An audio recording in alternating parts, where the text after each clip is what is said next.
ਲਓ ਜੀ ਦੋਸਤੋ 12 volt DC pump Shahzad company ਦਾ ਇਹਦੇ ਬਾਰੇ ਦੋਸਤਾਂ ਨੂੰ ਮਾਲੂਮਾਤ ਦਿੰਦੇ ਆ। ਇਸ ਦੇ ਵਾਸਤੇ ਜਿਹੜਾ ਵਾਟਰ ਲੈਵਲ ਆ ਤਕਰੀਬਨ 15 ਤੋਂ 20 ਫੁੱਟ ਹੋਣਾ ਚਾਹੀਦਾ ਵਾ ਔਰ ਟੋਟਲ ਬੋਰ ਜਿਹੜਾ 50 ਤੋਂ 60 ਫੁੱਟ ਹੋਣਾ ਚਾਹੀਦਾ ਵਾ।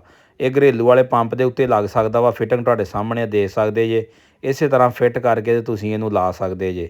ਬਾਕੀ ਇਹ ਇੱਕ ਸੋਲਰ ਪਲੇਟ ਤੇ ਚੱਲ ਜਾਂਦਾ ਜੇ, 12 ਵੋਲਟ ਤੇ ਚੱਲਦਾ ਜੇ ਔਰ ਬਿਜਲੀ ਦੀ ਇੰਤਹਾਈ ਬਚਤ ਕਰਦਾ ਵਾ। ਤਕਰੀਬਨ 80 ਤੋਂ 90% ਬਿਜਲੀ ਦੀ ਇਹ ਬਚਤ ਕਰਦਾ ਵਾ ਔਰ ਇਸ ਦਾ ਕੋਈ ਸ਼ੋਰ ਸ਼ਰਾਬਾ ਨਹੀਂ ਹੁੰਦਾ। ਘਰ ਦੇ ਅੰਦਰ ਲੱਗਾ ਹੋਵੇ ਤੇ ਤਕਰੀਬਨ ਘਰ ਦੇ ਅੰਦਰ ਬਿਜਲੀ ਦਾ ਜਿਹੜਾ ਜ਼ਿਆਦਾ ਖਰਚਾ ਵਾ ਉਹ ਲਾਲ ਪੰਪ ਦਾ ਹੀ ਹੁੰਦਾ ਵਾ। ਅਗਰ ਇਹ ਪੰਪ ਲਾਓ ਤੁਸੀਂ ਤੇ ਇਸ ਦੇ ਨਾਲ ਜਿਹੜਾ ਤੁਹਾਡਾ ਕਾਫੀ ਬਿਜਲੀ ਦੀ ਬਚਤ ਹੋ ਜਾਏਗੀ।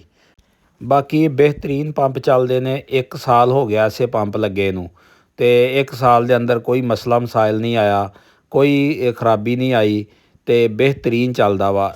ਬਾਕੀ ਇਸ ਦੇ ਬਾਰੇ ਕੋਈ ਮਜ਼ੀਦ ਮਾਲੂਮਾਤ ਲੈਣੀ ਹੋਵੇ ਤੇ ਸ਼ਹਿਜ਼ਾਦ ਪੰਪ ਦੇ ਦਿੱਤੇ ਗਏ ਨੰਬਰਾਂ ਤੇ ਰਾਬਤਾ ਕਰਕੇ ਤੇ ਲੈ ਸਕਦੇ ਜੇ।